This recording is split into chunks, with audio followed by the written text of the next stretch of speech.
बेटा हम सभी लोगों को इस बात का अंदाजा है और हमें पता भी है कि प्रत्येक ठोस पदार्थ छोटे छोटे कणों से मिलकर बना होता है।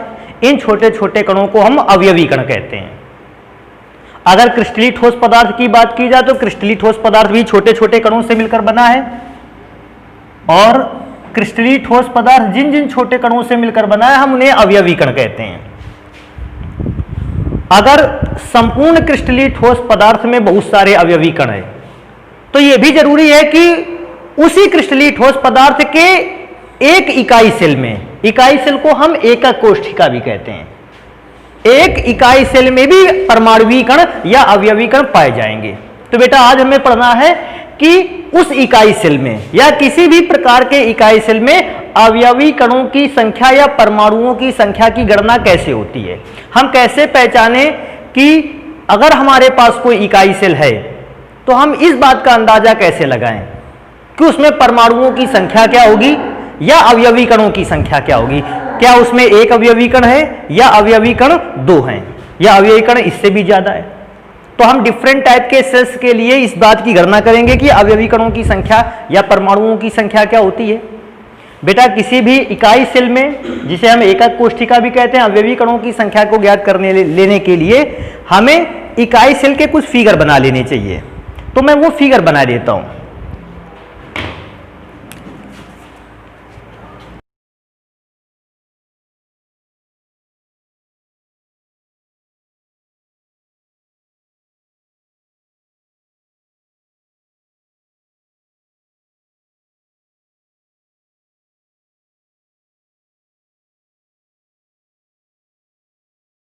तो बेटा ये हमारे इकाई सेलों से जुड़े कुछ फिगर रखे हुए हैं। इन फिगर्स में मैं अलग अलग पोजीशन पर निकालूंगा कि परमाणुओं की संख्या या अवयवी कणों की संख्या को कैसे निकाला जा सकता है। सबसे पहले बेटा मैं फिगर 1 से स्टार्ट करता हूं, और फिगर 1 से मैं ये चेक करता हूं कि अगर किसी इकाई सेल के केंद्र पर परमाणुवी कण ज्ञात करना हो तो केंद्र पर कितना परमाणुवी कण आ सकता है। उसके लिए मुझे एक टेबल बनानी होगी। कैसे मैं बनाऊंगा?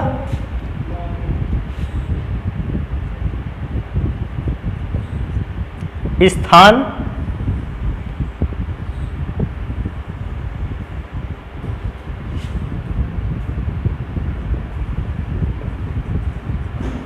अवयवी कण,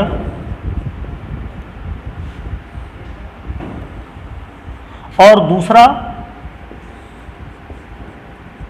अवयवी कण का भाग, कि इसने अवयवी कण ने कितना भाग लिया है।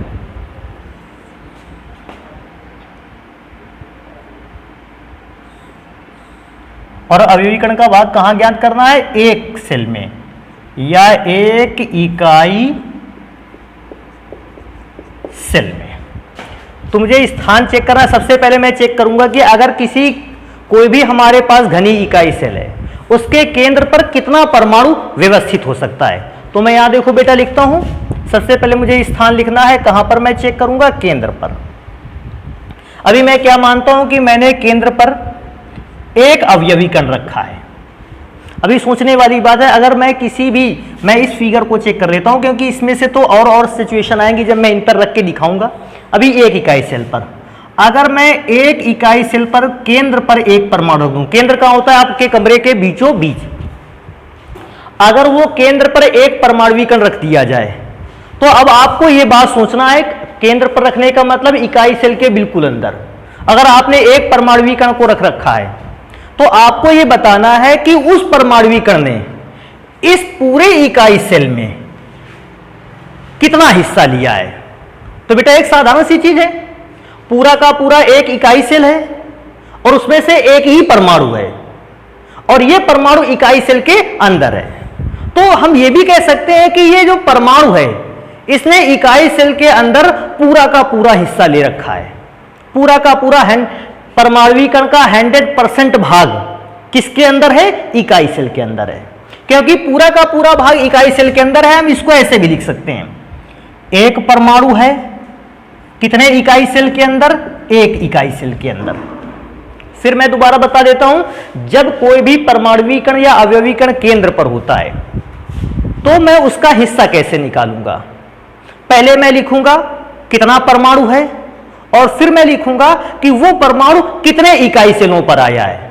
तो मैंने ऊपर लिखा एक परमाणुवीकरण है और वो कितने इकाई सेलों के अंदर आया है, एक इकाई सेल के अंदर। मैं दोबारा से इसको रिपीट कर देता, अवयवी कणों का भाग कैसे निकाला जाएगा, ऊपर अवयवी कणों की संख्या और नीचे इकाई सेल। फिर एक बार दोबारा से मैं रिपीट कर देता हूं, ऊपर अवयवी कणों की संख्या और नीचे इकाई सेल। तो अभी मैं क्या चेक करता हूं कि केंद्र पर अगर किसी कोई भी इकाई सेल के केंद्र पर परमाणुवीकरण है तो उसका उस इकाई सेल में कितना भाग होगा। अभी चेक करता हूं, अगर केंद्र पर मैंने परमाणुवीकरण को रखा है तो परमाणुवीकरण कितना है, एक। ये परमाणुवीकरण कितने इकाई सेलों में हिस्सा ले रहा है, एक ही इकाई सेल के अंदर है, इसलिए एक ही इकाई सेल में हिस्सा ले रहा है। और ऐसी सिचुएशन पे सॉल्व करने पर मुझे क्या आएगा, एक। तो मैं क्या समझता हूं, केंद्र पर अगर अवयवीकरण है तो उसकी हिस्सेदारी कितनी रहती है, एक। अगर कोई भी अवयवीकरण किसी भी इकाई सेल के केंद्र पर व्यवस्थित है तो उस इकाई सेल में परमाणुवीकरण की हिस्सेदारी एक है। अब केंद्र के बाद आती है बात फलक पर, फेस पर। बेटा सबसे पहली बात मैं फलक की बात करता हूं।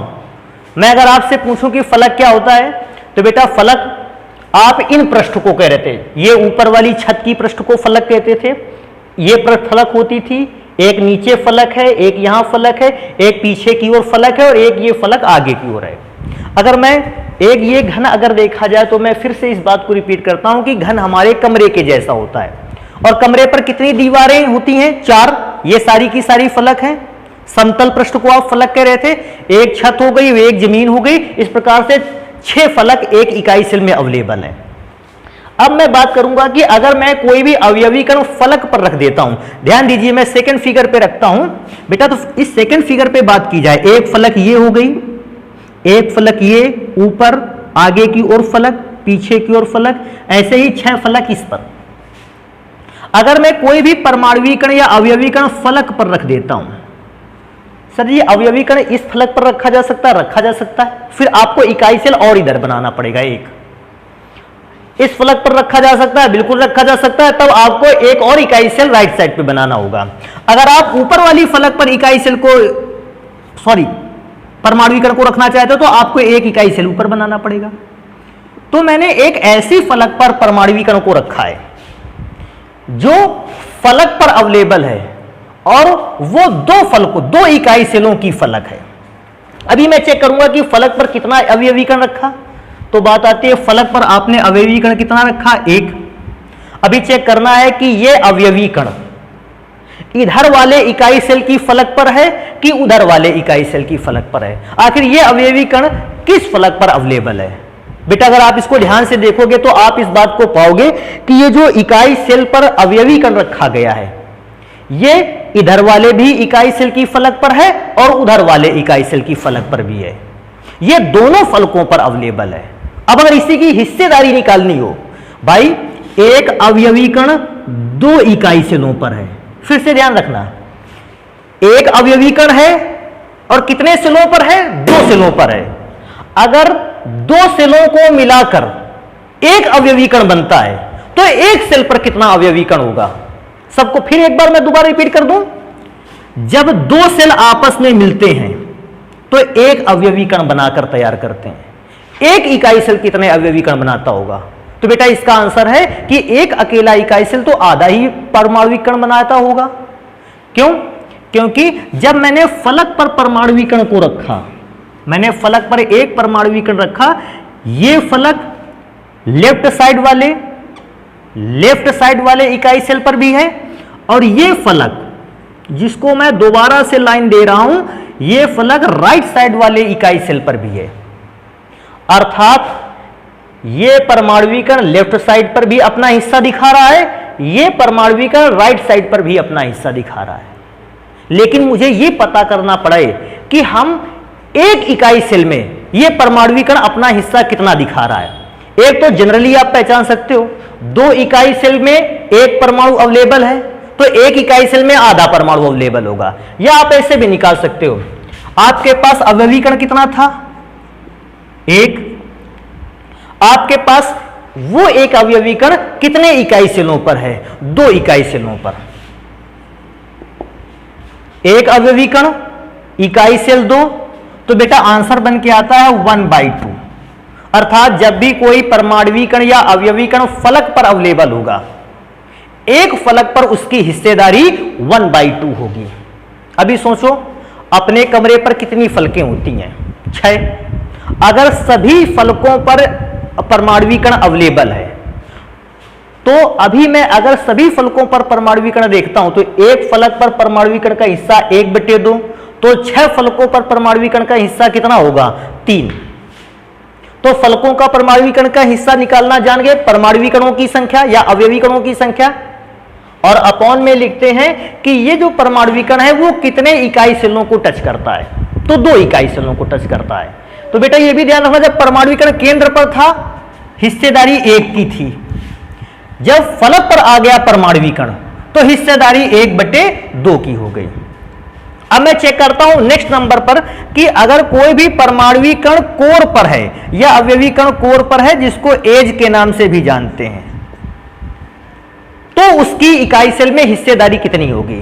तो बेटा उसके लिए थर्ड फिगर है। अब कोर क्या होती है मैं बताता हूं। किसी इकाई सेल की ये साइड भी कोर कहलाती है, ये साइड भी कोर कहलाती है, ये साइड भी कोर है, ये भी कोर है, ये कोर है। कोर की पहचान क्या होती है? 2 पृष्ठ जहां एक दूसरे को आपस में मिलते हैं उसको क्या कहते हैं? कोर। आपकी दीवार और जमीन जहां मिलती होगी एक दूसरे के साथ, तो एक स्ट्रेट लाइन बनकर तैयार होती है, उस स्ट्रेट लाइन को हम क्या बोलते हैं? कोर। तो मुझे नेक्स्ट जो अवयवी कण है मुझे कोर पर रखना है, तो बेटा मैं थर्ड फिगर की मदद लूंगा। अभी आप सोचेंगे इस चीज को कि ये कोर है बेटा, इस कोर के हिस्से पर मैंने अवयवी कण को रखा है। अगर मैं इस कोर पर अवयवी कण को रखूंगा तो सबसे पहली बात मैं अपने चार्ट पर आ जाता हूं। मैंने अवयवी कण कितना रखा है आपको दिख रहा होगा, मैंने अवयवी कण केवल कितना रखा? 1। अभी आपको सोचना है ये अवयवी कण जो है इसमें से इकाई सेल कितने दिख रहे हैं आपको? 4। ये कोर पर एक परमाणु है, आपको ध्यान देना है ये परमाणु कितने इकाई सेल की कोरों पर है। तो बात आ गई कि ये जो कोर है बेटा ये इस इकाई सेल की भी कोर है, इस इकाई सेल में भी ये कोर है, इस पे भी है और इस पे भी है। अर्थात वो जो कोर है बीचों बीच, वो कोर चारों के चारों इकाई सेलों में अवेलेबल है। मतलब वो जो कोर आपको दिख रही है जिस पर अवयवी कण रखा है, वो कोर चारों इकाई सेल से संबद्ध है, जुड़ी है। तो अगर मुझे ये निकालना होगा, भाई एक बार मैं दोबारा से रिपीट कर देता हूं, इस कोर पर जो अवयवी कण रखा है वो 4 इकाई सेलों को टच करता है। तो मुझे यह चेक करना होगा अगर एक अवयवी कण 4 इकाई सेलों को टच करता है कोर पे रखे जाने पर, तो एक इकाई सेल में परमाणु कण का कौन सा भाग आएगा? तो मैं देखो कैसे निकालूंगा। अवयवी कण मैंने 1 रखा है और मैंने कहां पर रखा है? कोर पर। और ऐसी कोर पर रखा है कि कोर पर कितने इकाई सेल एक दूसरे को मिलते हैं? उस कोर पर 4 इकाई सेल एक दूसरे को मिलते हैं। कौन कौन सा आप ध्यान से देखिएगा अगर कभी फिगर को। ये इकाई सेल की भी ये कोर है, इस इकाई सेल की भी ये कोर है, उस इकाई सेल की भाई बात फर्स्ट नंबर, इस इकाई सेल पे भी ये कोर आती है, इस इकाई सेल पर भी कोर आती है, इस पे भी ये कोर आती है और इस 4 नंबर पे भी यही कोर आती है। तो ये एक ऐसी कोर है जो चारों के चारों इकाई सेल पर है। अतः इस कोर पर रखा हुआ परमाणु भी चारों इकाई सेल पर होगा। अब अगर एक वो परमाणु चारों इकाई सेल पर अवेलेबल है, एक परमाणु 4 इकाई सेल पर अवेलेबल है, तो एक इकाई सेल पर कितना परमाणु होगा? तो एक इकाई सेल पर परमाणु होगा 1/4। फिर से मैं इसको ऐसे भी पढ़ सकता हूं, 4 इकाई सेल पर कितने परमाणु हैं? 1। तो अगर आपको एक इकाई सेल पर परमाणु निकालना होता है, आप 4 को उधर भेज देते हो, 1/4।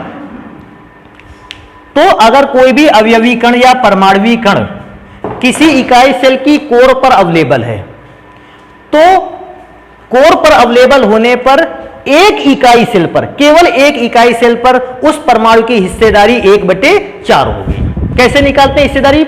अवयवी कणों की संख्या अपॉन इकाई सेलों की संख्या। कौन से इकाई सेलों की संख्या? जहां उन इकाई सेलों की संख्या जो इकाई सेल उस अवयवी कण को टच करते हो, उन सभी इकाई सेलों की संख्या। अभी मैं एक और बात कर देता हूं, लास्ट पोजीशन मेरे पास और है जहां पर मैं अवयवी कण का भाग निकाल सकता हूं। यह है केंद्र पर, सॉरी कोने पर।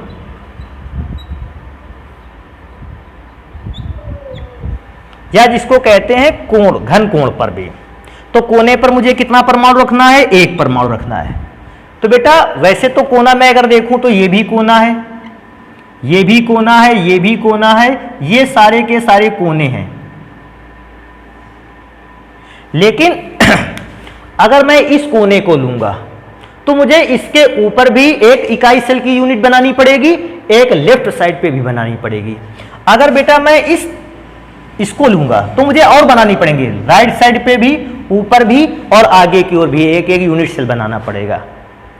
तो मुझे ऐसा कोई एक कोना ले लेना चाहिए जिससे मुझे ज्यादा से ज्यादा यूनिट बनानी ही ना पड़े, मैं कम से कम यूनिट पर हो जाऊं। तो बेटा मुझे एक कोना दिखता है इकाई सेल का, ये कोना बीचों बीच का। अब आप सोचने वाली बात है, ये जो कोना आपको दिख रहा है, आपने परमाणुकरण कितना रखा? 1 मैंने रख दिया। और आपको ये चेक करना है कि ये जो अवयवीकरण 1 रखा हुआ है, ये कितने इकाई सेलों के कोने पर व्यवस्थित है।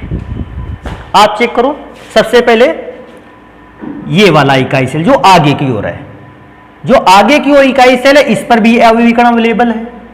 पीछे वाले इकाई सेल पर बात करें तो पीछे वाले इकाई सेल पर भी ये परमाणुकरण अवेलेबल है। इधर आगे वाले पर भी अवयवीकरण अवेलेबल है, पीछे वाले पर भी यही अवयवीकरण है। अगर मैं बात करता हूं तो 1 2 3 4 5 6 7 8, 4 आगे की ओर इकाई सेल हैं और 4 पीछे की ओर इकाई सेल हैं। और अगर 4 आगे की ओर इकाई सेल, 4 पीछे की ओर इकाई सेल, इसका मतलब टोटल इकाई सेल कितने हैं? 8। और यह परमाणु ऐसे ही स्थान पर रखा है, कोने पर रखा है कि वो 8 इकाई सेल को क्या करता है? टच करता है। अगर मुझे इस परमाणुकरण की हिस्सेदारी निकालनी होगी तो मैं कैसे निकालूंगा? देखो, हमने अवयवी या परमाणुकरण 1 रखा, वो अवयवी या परमाणुकरण जब कोने पर रखा गया, उसने कितने इकाई सेलों पर अपने हिस्सेदारी को दिखाया? तो बेटा वो जो परमाणुकरण था वो 8 इकाई सेलों के पर अवेलेबल दिखा। हमें 8 इकाई सेलों पर अवेलेबल दिखा। इसलिए किसी भी इकाई सेल के कोने पर परमाणुकरण का हिस्सा कितना हो गया? 1/8। 1/8 मैं दोबारा से बता देता हूं, आप ऐसे भी समझ सकते हो। अवयवीकरण का हिस्सा बड़ी आसानी से निकालना है। आपको सबसे पहली बात ध्यान रखनी है पोजीशन, कि जब आप पोजीशन को चेंज करोगे अवयवीकरण का हिस्सा भी चेंज हो जाएगा। जब केंद्र की बात रही तो केंद्र में से तो आपको एक ही इकाई सेल बनाना बहुत जरूरी था, कोई जरूरी नहीं था कि 4 बनाए। केंद्र पर अगर आप रखते थे एक ही इकाई सेल, एक में एक परमाणुकरण एक इकाई सेल में आ गया, हिस्सेदारी 1 हो गई। जब मैंने फलक पर रखा तो फलक पर रखने पर मैंने क्या देखा कि आपके पास 2 क्यूब हैं, 2 यूनिट सेल हैं और उन दोनों यूनिट सेल के बीच में एक फलक है जिस पे अवयवीकरण रखा। तो अवयवीकरणों की संख्या कितनी हो गई फलक पर? 1। ये अवयवीकरण कितने इकाई सेलों पर है? 2। तो मैंने 2 से उसको क्या कर दिया? डिवाइड कर दिया। जब मैंने कोर पर रखा, कोर का मतलब है इस पर, जब मैंने कोर पर रखना स्टार्ट किया तो कोर पर जब मैंने अवयवीकरण को रखा तो मैंने देखा ये कोर जो है वो तो 4 इकाई सेल में अवेलेबल है। इसलिए यहां पर हिस्सेदारी निकालने के लिए एक अवयवीकरण रखा गया और 4 इकाई सेलों में अवेलेबल है। एक परमाणुकरण रखा गया कितने में? 4 इकाई सेलों में। तो हिस्सेदारी कितनी हो गई? 1/4। फिर मैंने चेक किया, मैंने 8 यहां इकाई सेल बनाए, 4 आगे की ओर और 4 इसके पीछे की ओर। और मैंने अब परमाणुकरण को कहां रखा? कोने पर। तो मैं कोने तो बहुत सारे यहां पर भी रख सकता था, लेकिन बेटा इसके बाद अगर मैं यहां रख लेता तो मुझे आगे इधर की ओर भी और इकाई सेल बनाकर तैयार करने पड़ते हैं। मैं यहां रख लेता तो मुझे और इकाई सेल बनाकर तैयार करने पड़ते, इसलिए मैंने बीचों बीच ऐसे कोने को लिया जिसके चारों ओर इकाई सेल पहले से अवेलेबल थे। तो इस कोने पर आगे के भी चारों इकाई सेल अवेलेबल है, इस कोने पर पीछे के भी चारों इकाई सेल अवेलेबल है। वो ऐसा कोना है जहां पर आगे की भी 4 इकाई सेल जुड़े हैं, पीछे की भी 4 इकाई सेल जुड़े हैं। तो कोने पर जब मैंने एक परमाणु को रखा और चेक किया कि वो एक परमाणु कितने इकाई सेलों को टच करता है, कितने इकाई सेलों पर अपनी हिस्सेदारी दिखाता है, तो मुझे पता चला वो एक जो आपका परमाणुकरण है वो 8 इकाई सेलों पर अपनी हिस्सेदारी को दिखाता है। इसलिए कोने पर अवयवीकरण का जो भाग है, परमाणुकरण का जो भाग है वो है 1/8। तो इन फिगर की मदद से आप इसको आसानी से पहचान सकते हो। बेटा इनको बहुत ध्यान रखने वाली चीजें हैं कि आपको सबसे पहले पोजीशन पता होनी चाहिए और उस पोजीशन पर अवयवीकरण की हिस्सेदारी पता होनी चाहिए। जैसे मैं बताऊंगा फलक पर किसी अवयवीकरण की हिस्सेदारी कितनी होती है, आपको तुरंत पता होना चाहिए। फलक पर अवयवीकरण की हिस्सेदारी 1/2, कोर पर अवयवीकरण की हिस्सेदारी 1/4, कोने पर अवयवीकरण की हिस्सेदारी 1/8 और केंद्र पर अवयवीकरण की हिस्सेदारी 1। तो आपको यह हिस्सेदारी बहुत अच्छे ढंग से पता होनी चाहिए। हिस्सेदारी निकालने का तरीका आप समझ गए होंगे। ऊपर अवयवीकरणों की संख्या और नीचे उन इकाई सेलों की संख्या जो उस अवयवीकरण को टच कर रहे हैं। ऊपर अवयवीकरणों की संख्या और नीचे उन सेलों की संख्या, उन इकाई सेलों की संख्या जो उस अवयवीकरण को क्या कर रहे हैं, टच किए पड़े हैं। तो इस हिसाब से आप इसको निकाल सकते हो। बेटा जल्दी से इसको स्क्रीनशॉट करते हैं, नोट करते हैं, आगे देखते हैं।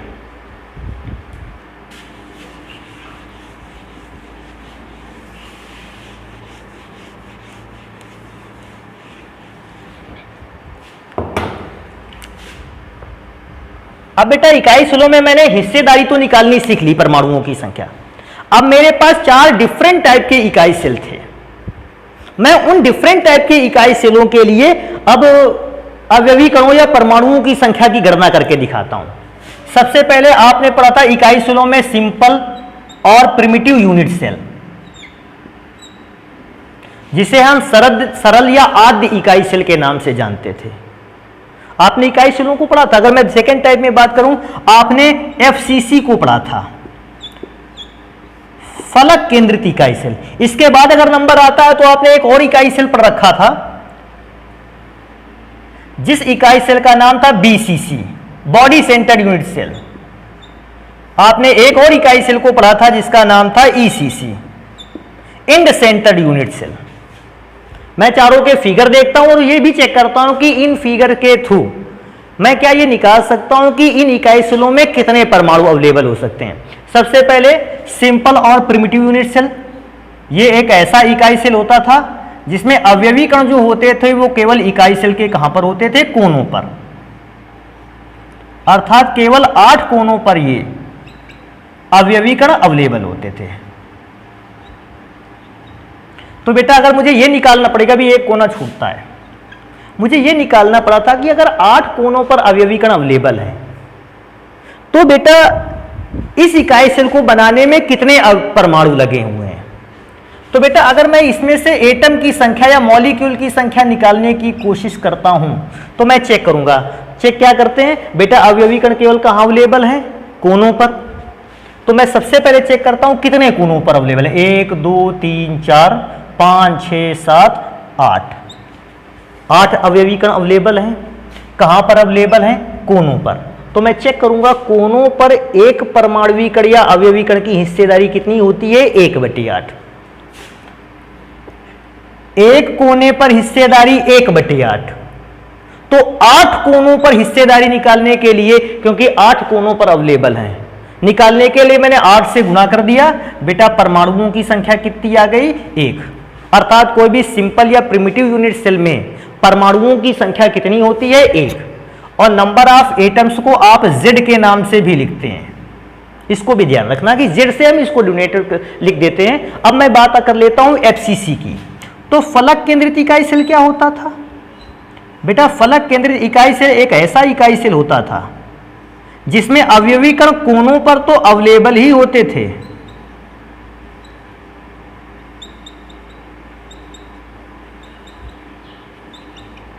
और साथ में समस्त फलकों के केंद्र पर भी एक परमाणु विकर्ण होता है। समस्त फलकों के, एक राइट साइड की फलक पर, लेफ्ट साइड राइट साइड की फलक पर, ऊपर वाली फलक पर, नीचे वाली, एक पीछे की दीवार की फलक पर और एक आगे की दीवार पर। अभी मैं चेक करता हूं इसमें कितने परमाणु होंगे। बेटा बहुत सोचने वाली बात है। सबसे पहले तो कोनों पर चेक करेंगे कितने परमाणु होंगे। बेटा चेक करो, सबसे पहले से ये सबसे पहले चेक करते हैं कोनों पर किसी भी अवयवी कण की हिस्सेदारी कितनी होती है। 1/8। कोनों पर अवयवी कण की हिस्सेदारी 1/8। एक कोने पर 1/8, दो कोने होते तो 2/8। इस पर कोने कितने हैं? 8। 8 कौन से कोने? 1 2 3 4 5 6 7 8। ये कोनों पर हिस्सेदारी हो गई। 8 से 8 को कैंसिल कर दिया। कोनों पर कितना परमाणु बन के तैयार हुआ? 1। अभी परमाणु विकर्ण कहां पर हैं? फलक पर। बेटा अगर मैं फलक पर परमाणु विकरणों के चेक करूंगा कितना परमाणु अवेलेबल होता है, बड़ा आसान सा है। सबसे पहले फलक पर अवयवी कण की हिस्सेदारी कितनी होती है? हिस्सेदारी 1/2। चेक करो कितनी, एक फलक पर 1/2 की हिस्सेदारी। फलक कितनी होती हैं? तो बेटा ये कमरे की तरह बना है, आप सभी जानते हैं। कमरे में 6 फलक होती हैं, 4 दीवारें, एक छत, एक फर्श, 6 फलक। आपने इसको डिवाइड किया 3, तो कुल मिला के एफसीसी का जब निर्माण हुआ तो एक परमाणु आपको कहां मिला? कोनों पर, और 3 परमाणु आपको कहां मिले? फलक पर। टोटल एटम कितने हो गए? 1 + 3 = 4। तो टोटल परमाणुओं की संख्या 4। तो सिंपल या प्रिमिटिव यूनिट सेल में परमाणुओं की संख्या 1। अगर एफसीसी की बात करें, फलक केंद्रित इकाई सेल में परमाणुओं की संख्या 4। मैं चेक करता हूं बीसीसी पर। बीसीसी बेटा क्या होता है? एक ऐसा इकाई सेल जिसके कोनों पर तो अवयवी कण होते ही थे,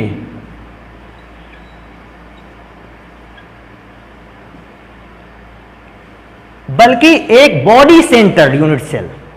बॉडी का मतलब पूरी बॉडी, सेंटर्ड का मतलब इसके केंद्र पर।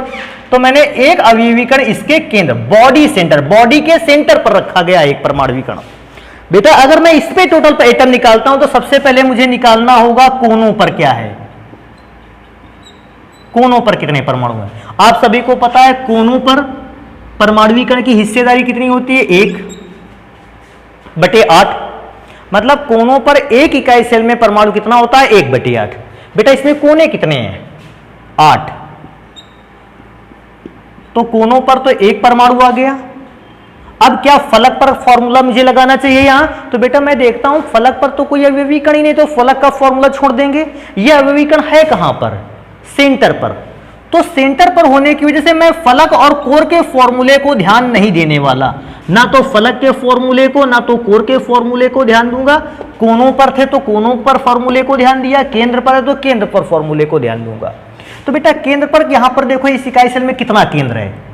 एक यूनिट सेल का एक ही तो केंद्र होता है, और उस एक केंद्र में हिस्सेदारी भी परमाणु की कितनी होती है? 1। बेटा टोटल अगर एटम निकालने होंगे तो कोनों पर 1, केंद्र पर 1, मिला के एटम की संख्या कितनी हो गई? 2। अभी लास्ट काम करते हैं ECC, end centred unit cell. End centred unit cell के लिए बेटा इंड सेंटर्ड यूनिट सेल क्या होता था? एक ऐसा यूनिट सेल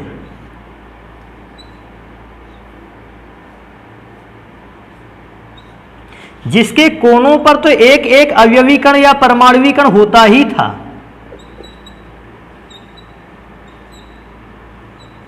बल्कि किसी एक सम्मुख आधारों पर।